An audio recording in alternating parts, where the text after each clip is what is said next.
got any sandwiches today? I'm going to do cheese and tomato sandwiches Right. with a little bit of white pepper on tomato. Because it just adds a special flavour that nothing else would add, except water. Presumably just a flavour of white pepper. Yeah. How do you do that? Sprinkle it on tomato, but No, make but sure how you do you don't. just put it on the tomato? How do you make How do you make a sandwich? Bernard. Oh, you are listening to the Sir Bernard Moore Show. Elliot. Hello, I'm Uncle Elliot Campey. This afternoon I'm hoping to pickle apart the psyche, fetch the human brains in bits, and examine, if not in that great detail, at least in some, the mind. And it's been called Ticks of the Mind. Ticks of the mind.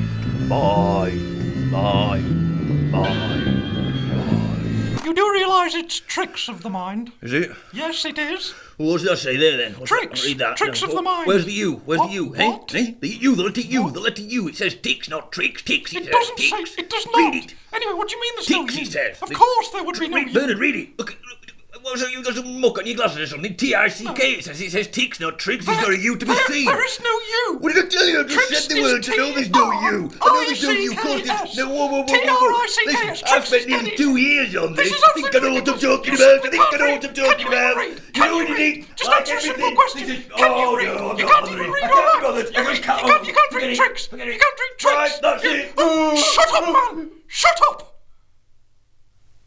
I will never speak again, ever in my life. The word tricks. Spell the word tricks. No, I'm never speaking again, even if I get stopped by police, or if I have to read a eulogy for a dear friend, or call for help because I've gone and tumbled in a dike and a crocodile's eaten my sandwiches and then he's coming after me, and he's called his mates, and his mum, and his friends' mum's mates, they can do what they like with me, they can tear me apart. I'm never saying another word, and that's the claw that stroked the camel's back now. I have to write everything down on a little wax tablet like a Roman and wear all my finger ends out. You will never force me to say another word as long as I live. That's Right. it. That Tinley done it. That's it. Not Right. speaking again. Ever. That's it. That's Right. it. That's it. That's it. That's it. That's it. Right. That's it.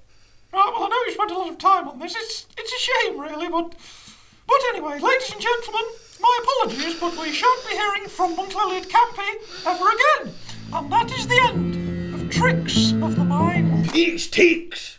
Ticks of the mind. Read it. Look at this. Read You're it. never going to speak again. That was a trick to see what happened. A tick to see what would happen. No, a trick. Oh, I am mad. Are you? You have riled me this time, but I crack it. I could blame every stink. We're way behind now. What, because of this argument? Well, yes, obviously.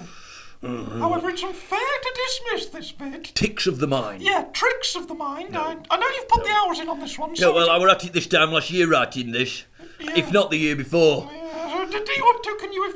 If I just leave you to it, Oh, eh? you get on with it. Your ticks of the mind, and I'll leave you to it, and then we shan't fall out. No, don't go, I'll panic. Don't abandon me. What if I lose my spectacles? Else a burglar comes in or a bulb goes, and I'm all in dark getting burgled and I can't see to get to the toilet.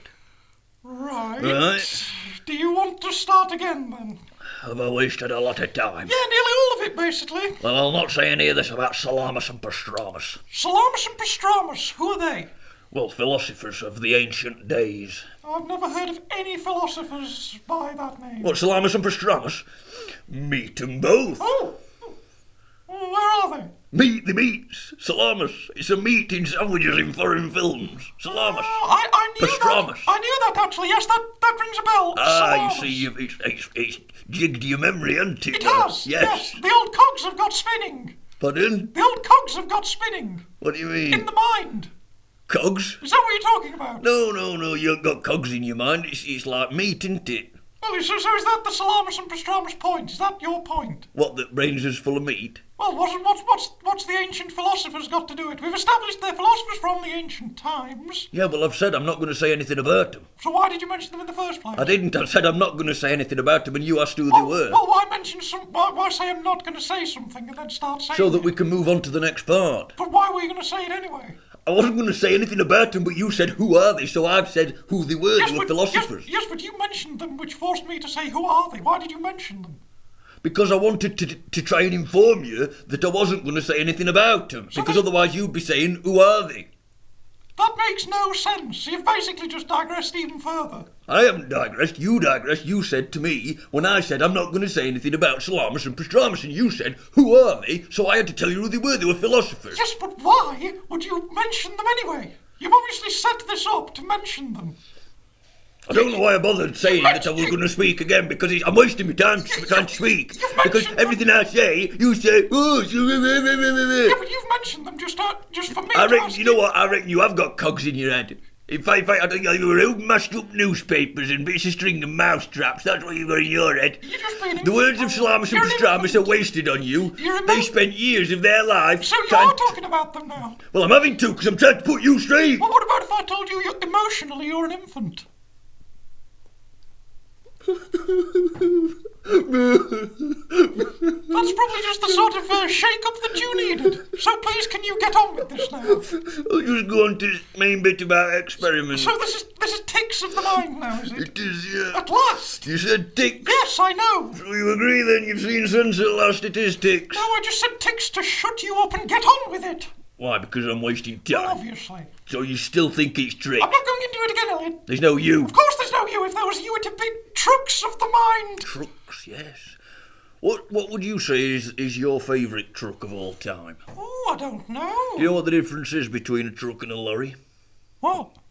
Well, it's the jobs that they have to do. They basically, a truck and lorry are the same. But you've never had your rubbish taken away by a bin truck, have you? Bin lorry? Ah, you see, that's it, That's it. Bin lorry. Corn lorry. Corn truck, you could probably say either of them. Dumper truck. You see, that's right. Dumper lorry. No. Always a dumper truck. Yes. Forklift truck, yes. Forklift lorry, no. Ah, you never got a forklift lorry. Cattle truck, what about that one? Cattle lorry's better. Ah, no, you're wrong, you see, it's neither. Cattle wagon. Always. Oh, what cattle wagon. about cattle trailer? Cattle trailer, that's a different thing altogether. Do you know who invented the milk float? No, I hate to change the subject back to what we're meant to be discussing. What, because this isn't interesting? Isn't this interesting? Aren't you interested? If you're not interested, I'll shut up, but you're making a serious mistake, because milk floats are fascinating. Well, possibly they are. Possibly? What possibly they are? Have you ever looked underneath one? No, I haven't, and neither of you.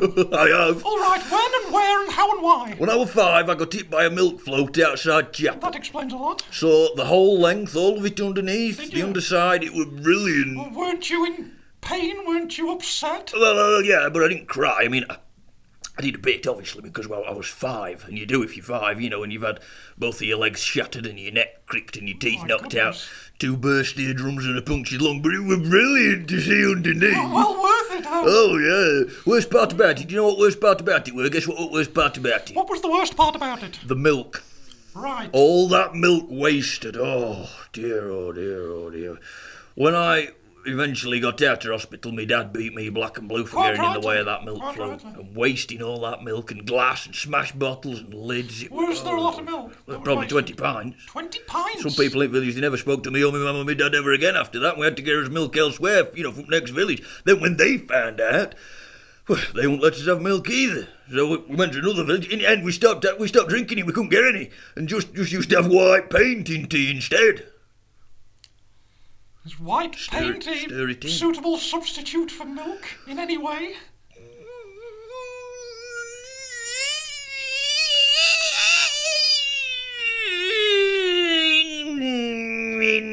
In some ways, yes. Colour and consistency mainly. Other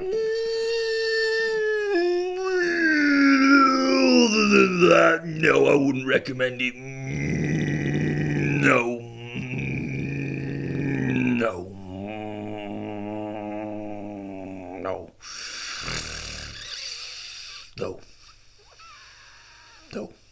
No, it's not. In fact, my throat's still very sore from all that. Have you finished? Yes, I'm going to have my sandwiches. Ladies and gentlemen, I apologise for the delay. We appear to have become increasingly sidetracked due in no small part to my uncle's inability to spell the word tricks. But now, at long last, it is time for us to explore the mysterious depths of the human brains. Fathom the unfathomable. Which, if you think about it, doesn't make a lot of sense. But anyway! Tics of the mind. You have your lunch and mind your own business.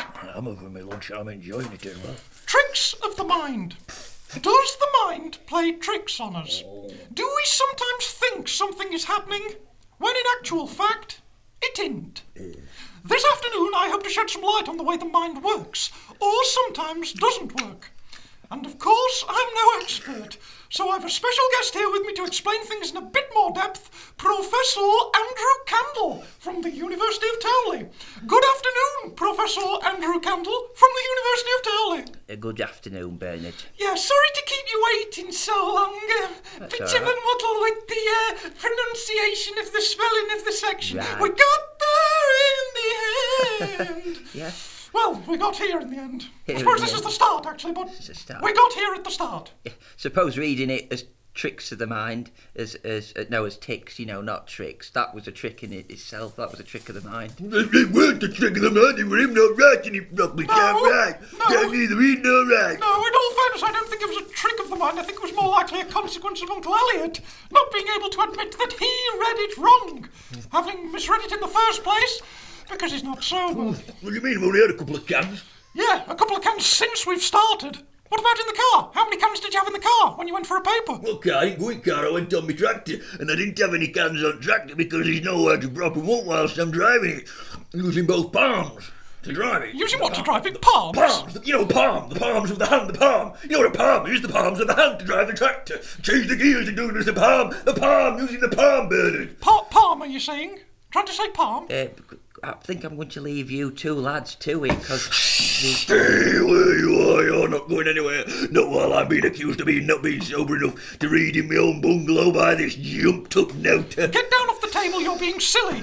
You've spilt your flask of tea as well. I'm not bothered. You've upset the professor. Am I? It's like he's not bothered. I am going to have to make a move. I don't like violence. Is that okay? No, please stay. Hang on, Professor. I'm very sorry. I can't apologise enough. This is not on. And, well, Elliot, you'd better apologise to the Professor. I'll do no such thing. You will, because if you don't... What?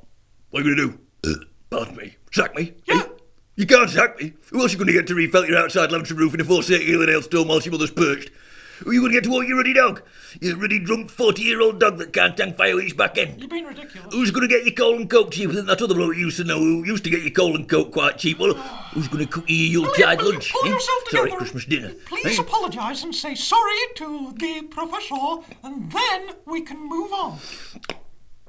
Professor, I am ever so sorry if I have unsuspectingly for some inconceivable reason offended or upset or besmirched you in any way, or by and large forth hence and to wit, per se by all means thus and thenceWise, quid pro quo to reverse of vice, diddly do and diddly dee. Bob's your uncle.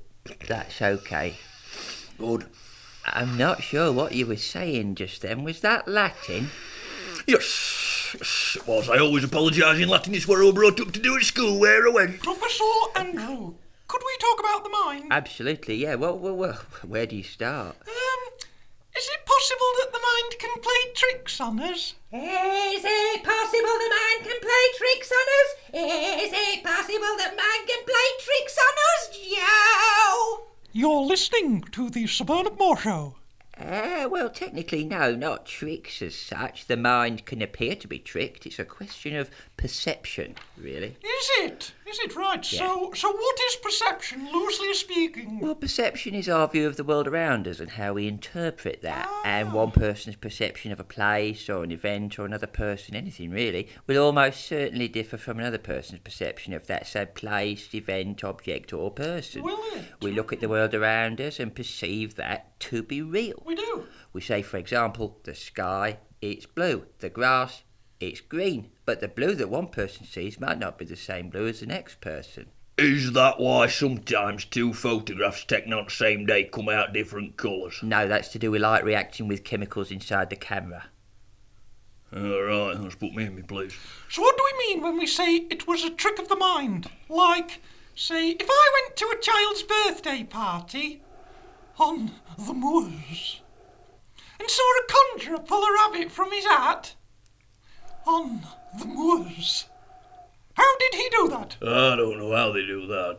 It's very clever. Well, what you think you saw was a rabbit being pulled out of a hat, but that's not what actually happened. So what did happen? Well, the magician tricked you, but from where he's standing, he can see the whole thing and he knows how the trick works and it's not a mystery at all. In fact, it's probably quite straightforward what he's done. There's nothing to it. I'm not sure what you're implying with that one. Are you suggesting that magicians and conjurers don't enjoy their work? No, not at all. But you said that they know how the trick works. Well, of course they do. So how does the trick work?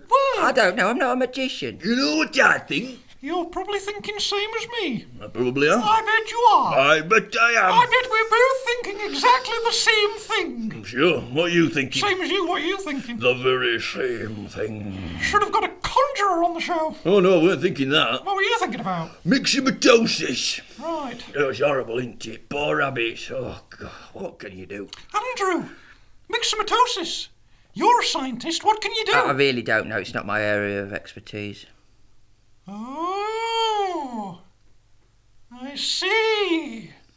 So, to clarify then, with regard to the mind, the human mind, nobody knows what's really going on because we all see things differently. Except conjurers, who aren't having a good time, but they've got it all sorted out. Is that what you're saying? No, conjurers don't have a special, unique perception of the universe, and if they do, it's no more unique or special than anyone else's. Right. But you don't know how they do magic tricks. Well, the mind being so-called tricked, it isn't just exclusively to do with magicians playing tricks. It happens anywhere at any time. We all have moments, sometimes on a day-to-day basis, where we get a bit confused, and that's nothing to do with magic. I don't get confused. Yes, you do. You thought this was tics of the mind. You get confused all the time. That wasn't confusion, that was me being lied to. Who was lying to you? You say one thing and do another. Andrew, so confusion, feeling confused. That's a trick of the mind. It can be, but if something don't quite add up, say if we look for something and it isn't where it's not something, it's not where we left it. That's not confusion, that's theft. There's a thief about pinching things if that's happening. So sometimes, Is that happening? But Is there in a sense, I'm referring to the instances where we feel confused because we're looking for something and you expect it to be in a place that we thought where we'd left it, when in reality we'd left it somewhere else entirely. It's a bit of a silly thing to do, isn't it? Yeah, I suppose so, but it happens every day. Every day, good grief, if it were happening to me every day, I think I'm losing it. Yeah, I think we've all thought that about you for a fair while. So what sort of things can get misplaced? Well, anything, you name it. A milk float. A lady's purse. Yeah, purse or a wallet. Milk float, no. Not that easy to misplace one of them, I should think. Isn't it?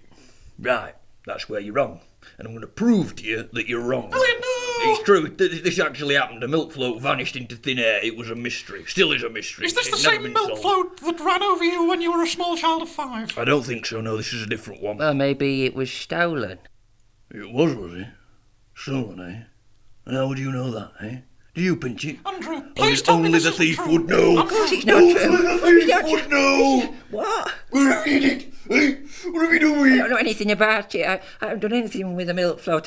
I've never stolen anything before, ever in my life. I've never stolen. Listen to that, Bernard. He's never stolen before. He goes next to milk float. Some youngers, they start off pilching sweeties and pilfering bootlaces and buns and toffees, but this one goes right off at deep end. Milk float theft. Andrew, I think it's best if we ring the police and let them handle this. I'm just appalled.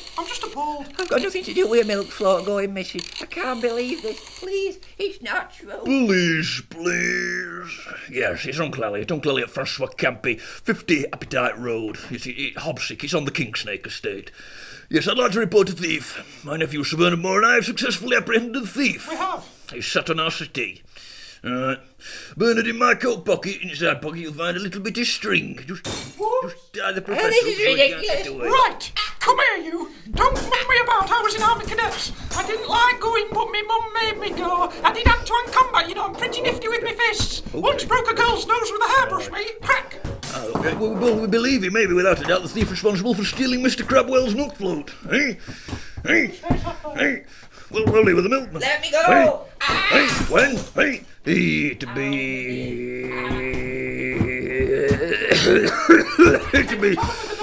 It'd be January 1976 in the village, in Hobsick Village, yes. Broke a badger had his wrist one-sided. Fell through a glass door on holiday, I did. Needed 30,000 stitches. Spent all night in a car one-sided. In March. This is insane. I know. You're both crazy. That's true too. Watch him, he might have a penknife. Or a rolling pin. Or summit. Hello? Yeah, Bernard's got him tied up now. Yes. What's he look like? Well, Bernard was about 6 foot tall. I'm 6'3". White hair. My neck is like a white hair. Cream. He's got cream. Oh, Cream my head is hair. like a cream hair. Well, it was more of a brindley. Brown. Dyed brown, I would say. Naturally, I would... cream, I would think. Black eyes. Hard black eyes like a shark. I've got blue eyes. Listen, you won't come here and tell this police lady properly because... Bernard, take the telephone from my hand. But the professor will get away. Well, yeah, 'cause like I thought you tied him up. Yes, but as fast as I tie one knot, he unties it and I have to start again. I'm not very good at knots. I was ill that day. What day? Knot tying day. What was that then? When they taught knot tying at Ski Wheel. Ah, so that'd explain the Velcro trainers. You come and hold the professor down. I'm not holding him down, he might have worms, he could be riddled. I haven't got a word. If I go to the telephone, will you try and escape? Yes. Well, that's just not fair at all. Tell you what, now Bernard's not the thief, Bernard's my nephew. Sir Bernard Moore. Have you heard of a film called Dunk Beyond a Duck? I wasn't even in that one. No, but you look a bit like that child that went over the cliff edge in a pram and somehow lived, just with longer legs and glasses. Oh, he's got glasses on. Black plastic glasses, cheap. Right. Oh.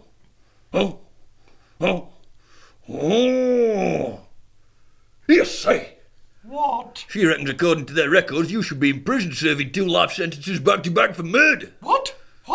Whose murder? Who did he murder? She says you chased a load of drunk teenagers around a haunted bungalow in a wood on Halloween's night and then chopped him into bits and escaped in a hot air balloon dressed as a fishman. Bernard, what's going on? That was a blinking film. That wasn't real life. That was Bungalow of Doom 2, The Fishman Menace. One of my all-time favourite films. Is it really? I think what's interesting about it is it isn't afraid to stray away from the usual idiosyncrasies that typify the genre. Meow. I mean, the fishman himself isn't by any means your typical movie murderer. No. He's no solitary loner out for revenge with a huge chip on his shoulder. He's not. He's actually very well liked in the community. He At the is. beginning of the film, we see him organising a bring and buy sale, and even at the halfway mark or thereabouts, there's really no indication that he's this psychotic, evil killer. None at all. It's only when the fish fan gets a flat tyre do we start to sense there's some serious frustration. You know your films. Pent-up anger lurking beneath the surface with this guy. Out of nowhere, our suspicions are confirmed when he caves the old lady's head in with the giant frozen cod. You know, at one time in my life, I was about 16, Right. and I did have an interest in starting a fish business. Really? You don't Door-to-door say? deliveries. It did not happen, but Right. it That's could a have. And watching this movie, it made me think, what if? Yeah. If I mean, you could have been I that could- character. I could have been that guy. That could have been me. Pillar of the community on the surface, Yeah, but beneath all that, to think that all those deliveries he was doing it was and the smell. in the van. The fish smell in the If van. this movie's That's anything what to go I intended was by, the thing that sent him, could have sent him turned off me a in, bit could have nuts. turned me into a psychotic, bloodthirsty murderer. Oh, perish the thought. A roustabout Jail. incarcerated for a treacherous crime. The fishman of Alcatraz. Probably stirring up all sorts of trouble with all the other rapscallions and ruffians in the penitentiary. It doesn't bear thinking about. No. Innocent youth, simply corrupted by the smell of fish. Yes. Right, 2 things. 1, he ain't innocent at all, he nicked a milk float. And 2, delivering fish in a van and breathing it in all day does not send you crackers, and I think you're wrong to imply that it does, and I would like you to apologise. Who to? Both of you. Him as well. So we apologise to No, ourselves you're and going each to other. apologise. I suppose you think you're ever so clever, don't you? Getting them teenagers drunk and then murdering them in a bungalow. Well, I don't. I think what you've done ain't right and you should be made to pay. Else at least first off you can write to mums and dads and say sorry. And whoever it was hot-aired balloon belonged to, you can write to them and all. You can do that at least. Who's doing that then? You, for what you did. For them awful crimes. But that was in a film. We were talking about a movie, Elliot. All right. Nobody's been murdered by a psychotic fishman. Weren't you listening? I happened to be on the phone to the police. But still. Well, what's happening? Are they coming to arrest the professor or not? Yeah, they're ever so busy, they've got a lot on. Yes, I assume they do have their hands rather full trying to catch real criminals who decided to commit real crimes. Yeah, big drip. You what? Drip? That was uncalled for, Andrew. Just a tiddler's bit uncalled for. Why would he call me a drip? I'm not a drip. What do you mean calling me a drip? Where'd you go with that one? I'm not a drip. Well, for one thing, you can't tell the difference between when somebody is talking about real life and when they're talking about a film. Well, sometimes I can sometimes. Our own phone, my attention was being disconcerted. Well, you can put the phone down now. I've put it down. You've put it in a bowl of imitation wax fruit. Oh, yes. And let that be a lesson to you. When are the police getting here? They're just having a bit of dinner. They've got to get washed up, nap dogs about 10 minutes, get washing in and nip for a drop of petrol, and then they'll be with us. We're very, very near the top of their list of the most important priorities. You hear that, Professor? You'll soon be under arrest and brought to justice. Properly. Oh, where's he gone? Stop me! No, you dare run out that back door and out that gate. And jump on that bus. Go. He's gone. That was your fault. You were meant to be making sure as he can't escape. Well, I did do. I don't know how he managed to climb over all them cushions. Oh, gosh. We'll have to get after him, Bernard. Now, whereabouts could a professor who once considered becoming a fishman and then didn't, but did for some reason decide to nick a milk float in 1976 be likely to flee to in a situation like this, do you reckon? Oh, there's no doubt. An absconder of his intelligence and physique, with the police so hot on his heels after all these years. This Professor Andrew Candle, the hopsick milk float miscreant, will surely flee to the safety of that vast, bleak expanse of heathers and grouses, ditches and dikes, and things of such like. Elliot, saddle our horses. Prepare a substantial repast of cheese and tomato sandwiches, with a little bit of white pepper on the tomato, but not the cheese. And do a big flask of piping hot tea, with quite a lot of rum in it as well. Attire yourself fit for this admirable quest. Sturdy boots, a durable huntsman's coat, and one of them hats with a brim at the front and a brim at the back with no brim either side. A deer stalker, I ain't got one of them. I'm going to wear my balaclava. Time is not our jump today. Your balaclava helmet shall suffice. Now away, and fast! Oh, no, slice bread yet. If we are to catch the milk float miscreant and bring him to justice, our pursuit will be no picnic. For he has unquestionably fled to his remote, reasonably well-equipped, but not very warm hideout on the moors. He did get on bus going into the middle of town. Bring with you your harpoon, blowpipe and truncheon, and service revolver, loaded. I've got this cap gun. I've not got any caps for it, mind. They were damp, so I've chucked him. Oh, he's gone. Where's my horse, then? I don't know if I've ever owned a blowpipe. I know I've not nearly got enough tomatoes. Oh, crikey, we've got police here now. Where am I supposed to tell him he's gone? Would he moors? Oh, I have to use toilet. It's all excitement. It's all them ruddy cans and all. Uncle Elliot Campey. He's not here. The professor's escaped. He's on the moors in a den or something. Come out with your hands above your head. This is a cap gun. It's not a real gun. It's a cap gun. Please don't shoot me. I'm only 24. I've never even been on a boat. Help! Give it up now. Bernard! Elliot, wake up and present this ruddy programme. Oh. Read, man. Oh, my head. Blinking neck. It were all a dream. You've passed out under a pile of cans. Yeah. Looks to be about 50 cans. Sorry. What's this then? Right. Hello, I'm Elliot Campey.